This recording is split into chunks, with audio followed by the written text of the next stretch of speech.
Hey everyone, welcome back to our Simple Supper series here on Homesteading Ways, and we are on week number 5.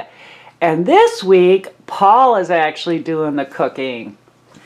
All right, so it's my night to cook. So what we are going to do is we are going to show you guys how to make chipped beef over toast. So tonight's meal is we're making chipped beef and toast. So our ingredients is I'm melting a half a stick of butter. Going to let that melt, and of course you need your toast, flour, milk, and your meat. Now this meat is 10 ounces. You can get smaller packages too, and this is the budded beef. Sandy prefers the budded corned beef, so most of the time we compromise and we'll do half and half. Now this is a 10-ounce package, so for me and Sandra, we're just going to use half of this. So this package, which is about $2 in a store, will actually make 2 meals. So, and of course the smaller packages are a lot less. So what we're going to do is we're going to melt the half a stick of butter down, because we're going to create our roux at first. And then once this is melted, I'm going to add a little bit of milk to warm that up. Then I'm going to add the flour until I get the roux that I want. Then I'm going to finish adding the rest of the milk until I got the thickness of kind of like where I want the sauce. And then I'm going to be adding the meat to the sauce. Okay, so we got the melted butter, adding some flour. I didn't put a lot of flour in there. I'm going to add milk, just a tad little bit. A little more flour.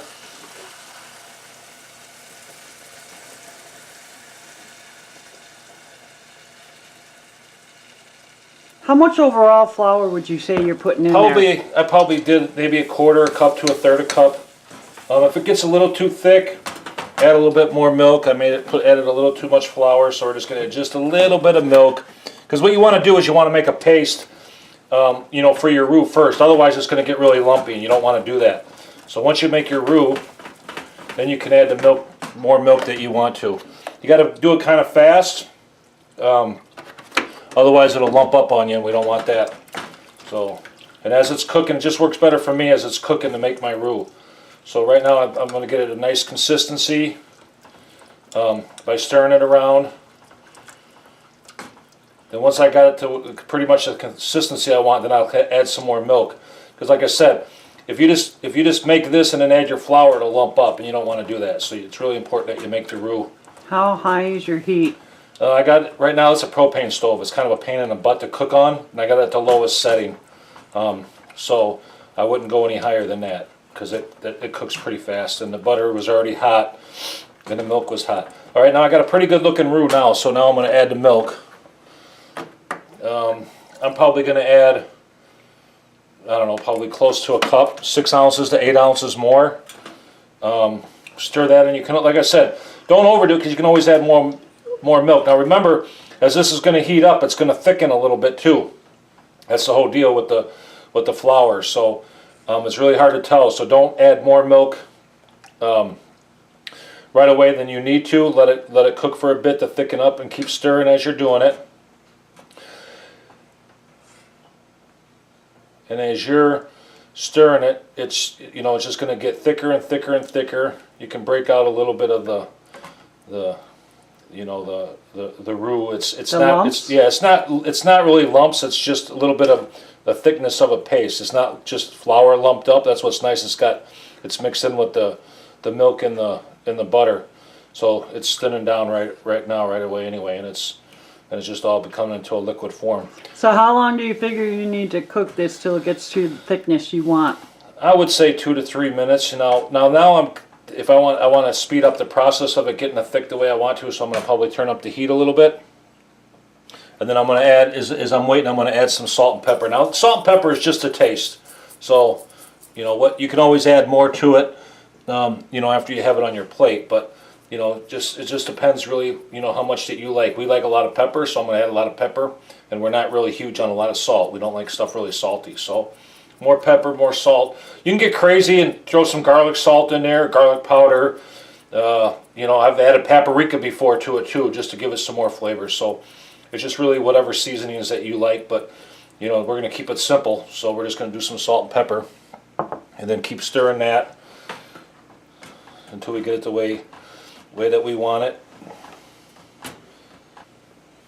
Alright, you can see now that it's starting to get, it's starting to get thick, just the way I like it. So it's going to be time that we're going to add the beef to it now. And I'm going to just add a little bit of the beef, stir it in, turn my heat down, add some more of the beef, stir it in. Like I said, we're using 5 ounces of beef for this. Now this is probably getting a little bit thicker than I want, which is fine. Like I said, too thick is okay, because you know what we can do when it's too thick? Is we just add a little bit more milk and it thins it right on down. So it's a little too thick for my liking, so add like another ounce of milk, test it, stir that in. Oh, that's beautiful. This stuff is fantastic. I could live on this. My mom used to make it for us when we were a kid, once a week, and it was like when we were kids, me and my sisters, this was our favorite meal. And it just tastes so yummy, especially in the wintertime. It's so filling. And it takes only a short amount of time to make. Oh yeah. Yeah, it's unbelievable. The same gravy too, you can use the same gravy that I made too, is what really they make for biscuits and gravy too. So if you want to grind up some sausage meat, you could do that and have the same gravy and have it over biscuits. Sausage and gravy over biscuits is good. I actually like sometimes just grinding up hamburger and seasoning it and then doing the same sauce too. Now look at that, our finished product. We got some cucumber sliced up on the side, and we got us a meal fit for a king. Cheap, super cheap, easy, quick, and very, very tasty. Thanks for watching, you guys. I know a lot of you grew up with chipped beef on toast. Let's hear about it. Let's see how your family made it. And I hope you try it if you haven't had it in a while. You'll be surprised at how good it really still is.